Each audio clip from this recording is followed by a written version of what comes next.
Overlanding in Colorado offers incredible scenery, challenging conditions, and the stories of the people that first settled this beautiful state. Central Colorado is home to some incredible mining history. There are countless stories of near-heroic efforts of the men who built the infrastructure that this growing industry needed. Many gave their lives so that a few could become incredibly wealthy. Starting in the 1860s, Breckenridge Pass was used as a route for thousands of prospectors during the Colorado Gold Rush. By the early 1800s, the Union Pacific Railroad began laying down narrow-gauge tracks up the pass and renamed it Boreas Pass, Boreas being the Greek god of the north wind. With the changing and often brutal conditions on the pass, it just seemed fitting. The narrow-gauge train track connected the towns of Como and Breckenridge, and it peaks out at 11,481 feet in elevation. The construction of the narrow-gauge track was a major accomplishment because of the extreme winter conditions, fueled by the mountain peaks surrounding it. Along its route, Boreas passes dozens of snow sheds.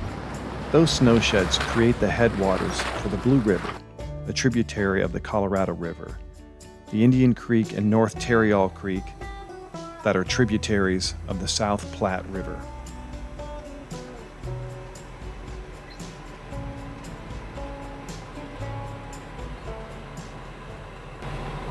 So if you look over my shoulders, this is June 2020, and you can see all of the snow back behind us. Snow just came through here the past 2 days. We're right now here at about, I think just over 11,000, maybe 11,200 feet, and it's 45 degrees, and I'm wearing shorts. So we're gonna find our camp spot, get bundled up, making an awesome dinner. We can't wait. We have seen nobody here. It is so isolated. It is beautiful. Needless to say, Boreas Pass has a lot of water flowing down it. The 22-mile pass is generally an easy drive, but rain and winter weather can change that in a matter of minutes. There's something special about crossing the Continental Divide in the Rockies. Just the idea that these mountains are so massive that they dictate where all of the melted snow flows. Colorado has no rivers that flow into it. All of its water originates within the state, and it either flows east or west, depending on which side of the Continental Divide that it melts off at. The tall peaks of the Rockies create their own ever-changing weather system, and Boreas is no exception. So Haley, what's it doing? It's snowing. Yeah. It is definitely snowing. That is Colorado in June in the mountains. Here you can see it here. It's definitely going to be hail at lower altitudes.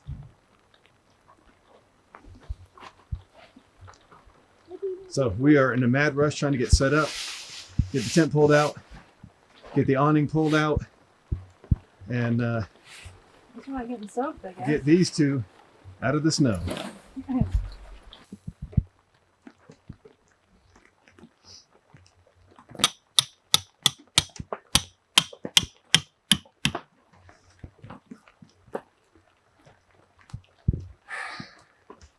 We're getting there. This has been one of our tougher setups. Because of the slope we're on, we got the Hummer up on, you can see over here, up on pretty good stack of rock on the slope. So the ladder in up on our rooftop tent is a little more straight than we'd like it. There's more hail. We got some kind of soft, I think it's soft hail. We're up at 11,000 feet, so hopefully we don't get any real hail. It's soft hail. I'm sure down at 8,000 feet and below, this is probably pretty solid hail. So, and it's been consistently coming. But we're doing good. We're staying warm. We put on some real clothes, so that helps. We're almost set up here. We're going to deploy the awning so we can get out, get our chairs set up, get our kitchen set up, and it's almost dinner time.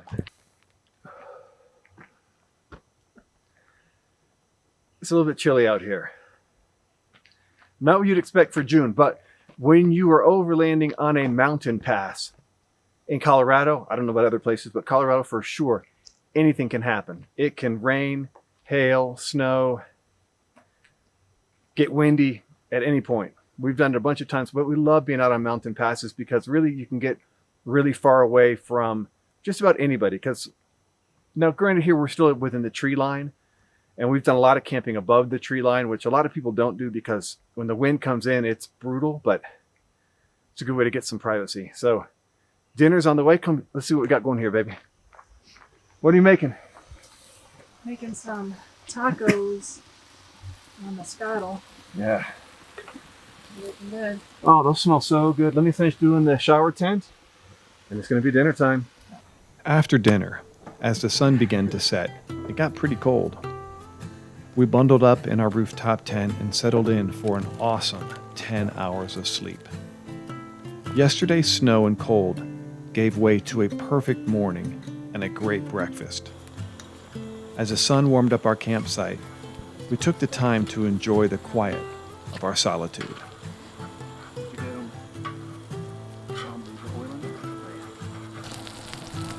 We've been cooking on our Timbo scuttle for a few years now.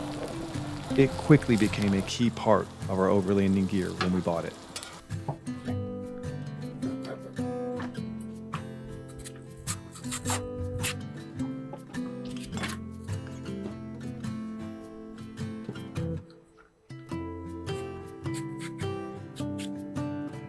The melon looks really good. Yeah. That's good. How was it, Bailey?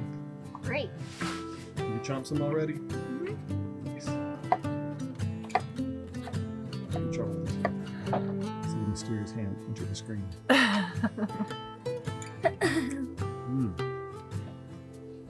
Very good.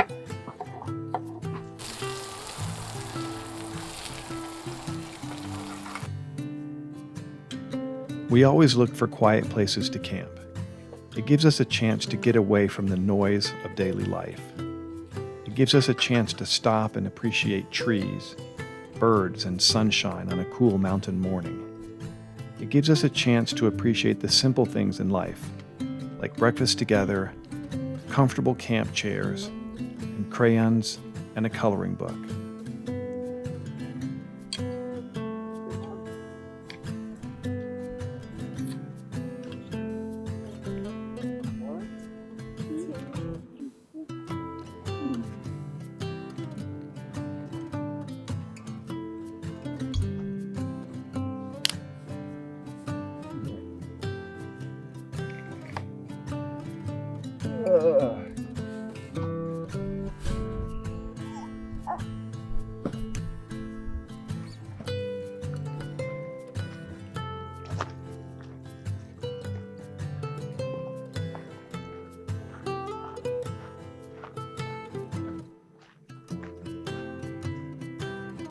Exploring the areas around our campsite has become a family tradition, and Boreas gave us plenty to see. The snow sheds are the life source of every living thing on these mountains. Creeks and wetland areas are all heading toward the rivers that they will soon join, and they provide the perfect amount of water for countless wildflowers that seem to be everywhere.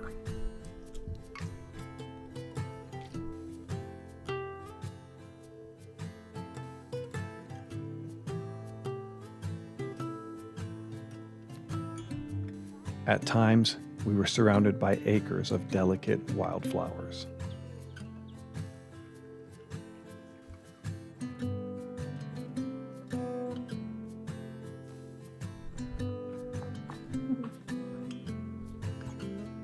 Thank you.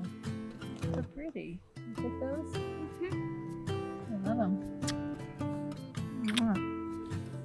They're very pretty. After hours of exploring, it was time for dinner. Camp cooking seems to always bring us together, and dinner is always better when we work as a team.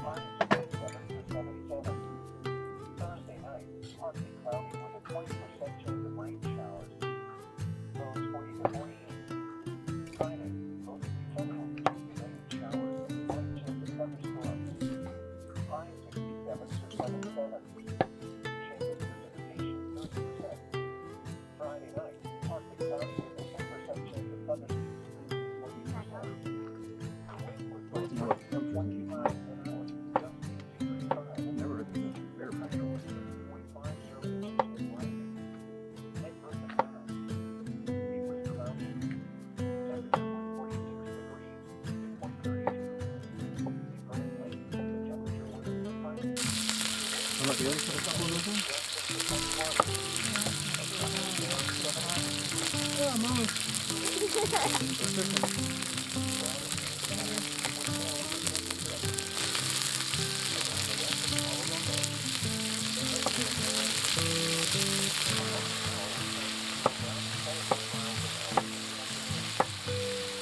I like this.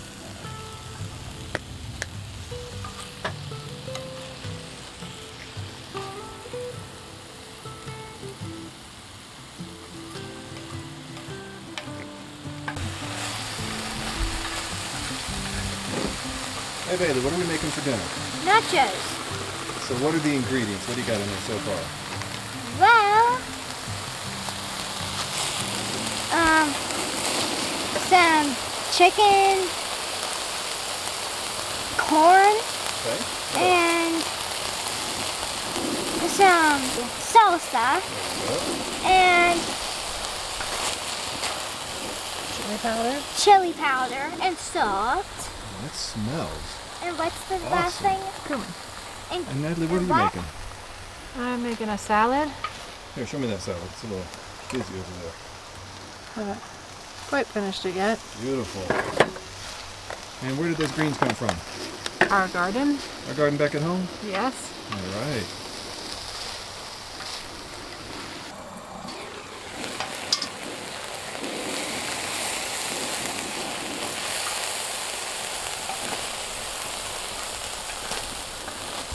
Pepper jack. Just let it sit and melt.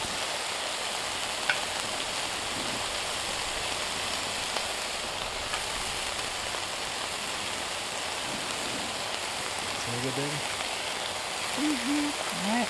Just let it melt. All right, so this is dinner tonight. So here we go. Oops. First casualty already, broke a chip. Or two. Those are thin chips. Oh. You broke one too? Mm-hmm. Oh, that was good.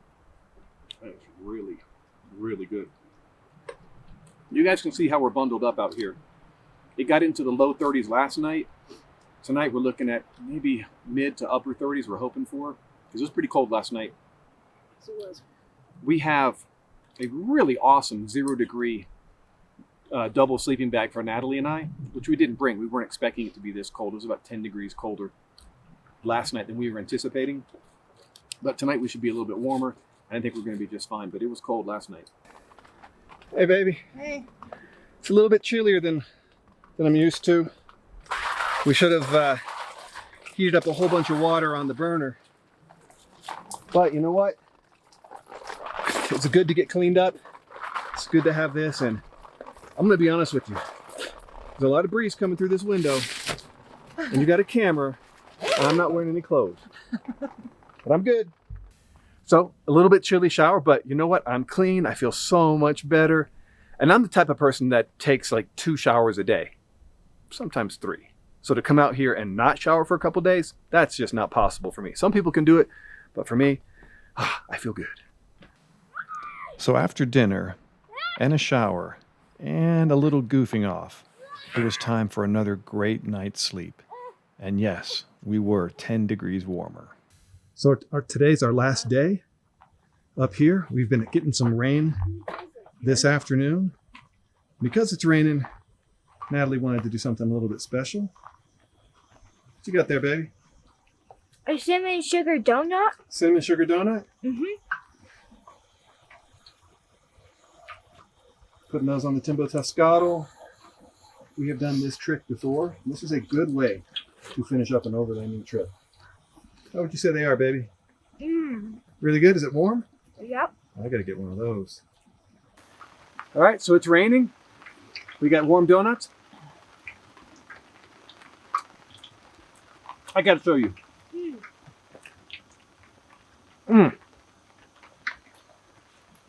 That is really good. Good? So if you haven't noticed, Natalie's been cooking great meals for us and eating none of them. She's eating juice and raw vegetables right now to try to do some things to get her feeling a lot better. So thank you, baby. You're welcome. For making us donuts, tacos, nachos, eggs and sausage, all of that stuff, and having none of it for yourself. And I know it's all food that you love, but you love us too, so we appreciate that. Guys, thank you for joining along this journey with us. We're going to sign on out, and then we will see you on our next overlanding adventure. Yummy. Good. Let me put the rest of these. They're so good, baby. Yeah. Really good.